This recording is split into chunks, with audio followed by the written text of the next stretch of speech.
सोचिए आपके द्वारा लिखी हुई रिसर्च पार्लियामेंट में पढ़ी जा रही है।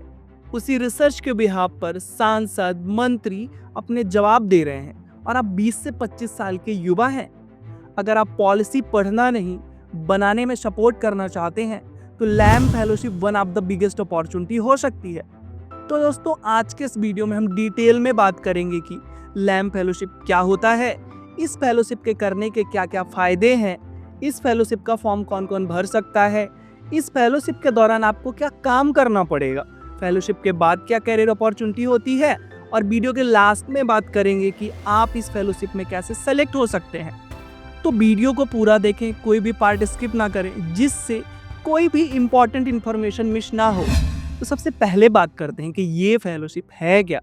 लैम फेलोशिप एक 11 महीने का रिसर्च प्रोग्राम है जो कि पीआरएस लेजिस्लेटिव द्वारा चलाया जाता है।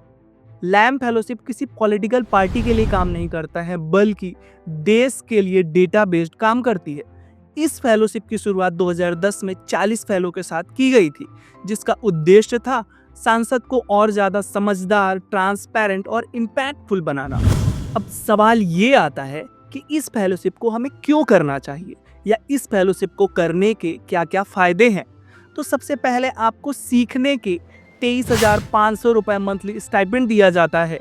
इसके साथ में ही पार्लियामेंट में सांसद के साथ काम करने का रियल टाइम एक्सपीरियंस भी मिलता है। और जब आप फेलोशिप करते हैं तो उसके दौरान इंडिया के टॉप क्रिएटिव माइंड्स के साथ नेटवर्किंग का एक सुनहरा अवसर मिलता है। इसके अलावा जब आपकी फेलोशिप कंप्लीट होती है, उसके बाद आपको लेटर ऑफ रिकमेंडेशन और एक्सपीरियंस लेटर दिया जाता है, जिसके बिहाफ पे आपको जॉब या हायर स्टडी में काफ़ी हेल्प मिलती है। क्या मैं इस फेलोशिप के लिए एलिजिबल हूँ, या फिर इस फेलोशिप का फॉर्म कौन कौन भर सकता है। तो अगर आप भारत के नागरिक हैं और आपकी उम्र 25 वर्ष से कम है और आपने किसी भी स्ट्रीम से अपना ग्रेजुएशन कंप्लीट कर लिया है, तो आप इस फेलोशिप के लिए एलिजिबल हैं। इस फेलोशिप में किसी प्रकार की एक्सपीरियंस की ज़रूरत नहीं होती है। अगर बात करें कि इस फेलोशिप के दौरान हमें काम क्या करना पड़ेगा, तो जैसे ही आपका फाइनल सिलेक्शन होता है, उसके बाद सभी फेलोज को इंडक्शन के लिए बुलाया जाता है, जहां पर आपको पॉलिसी, टर्म्स एंड कंडीशंस को समझाया जाता है। इसके साथ में ही जो आप डेली काम करेंगे उससे रिलेटेड आपकी कैपेसिटी बिल्ड की जाती है। क्या काम करना है, कैसे काम करना है, किसके साथ काम करना है। इस प्रोसेस के बाद आपको एक सांसद के अंडर में असाइन कर दिया जाता है, जहां पे आपको सांसद की ऑफिस में काम करना होता है। अगर काम की बात करें तो मुख्य रूप से आपको रिसर्च का काम करना होता है, चाहे पॉलिसी हो, रिसर्च हो, स्पीच हो, इसी के आसपास ही आपको काम करना पड़ता है। और इसके अलावा आपकी लर्निंग्स एंड डेवलपमेंट को इंश्योर करने के लिए पीआरएस लेजिस्लेटिव टीम आपके मंथली सेशन कराते हैं। इसके अलावा बहुत सारे मीटअप्स प्रोग्राम होते हैं, और साथ ही अगर कोई उसके आसपास कोई ऑनलाइन सेशन हो रहे हैं या ऑफलाइन कोई वर्कशॉप हो रही है, तो वहाँ भी आपको कनेक्ट कराया जाता है। सवाल ये आता है कि फेलोशिप के बाद क्या हमें बेरोजगार होकर बैठना पड़ेगा।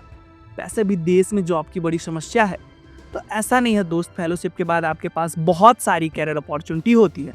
जैसे अगर आप जॉब करना चाहते हैं तो उसके लिए ऑर्गेनाइजेशन की तरफ से आपको एक्सपीरियंस लेटर दिया जाता है, और अगर आप चाहें तो social sector, research, think tank या तो पॉलिटिकल डोमेन में या पॉलिटिकल कंसल्टेंसी में जॉब अपॉर्चुनिटी ढूंढ सकते हैं।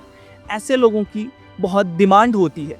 इसके अलावा अगर आप जॉब के पर्सपेक्टिव से ही देख रहे हैं तो बहुत ज़्यादा पॉसिबिलिटी होती है कि आप जिस सांसद के साथ काम कर रहे हैं उन्हीं के साथ आगे काम करने का मौका मिले।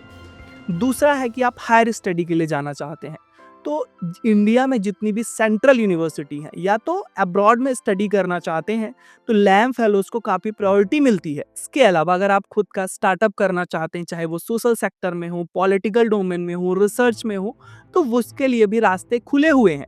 इसमें जो सबसे इम्पॉर्टेंट चीज़ है कि एलुमनाई का काफ़ी सपोर्ट मिलता है, चाहे वो जॉब के पर्सपेक्टिव से हो, चाहे आपके हायर स्टडी के पर्सपेक्टिव से हो, या फिर स्टार्टअप से हो।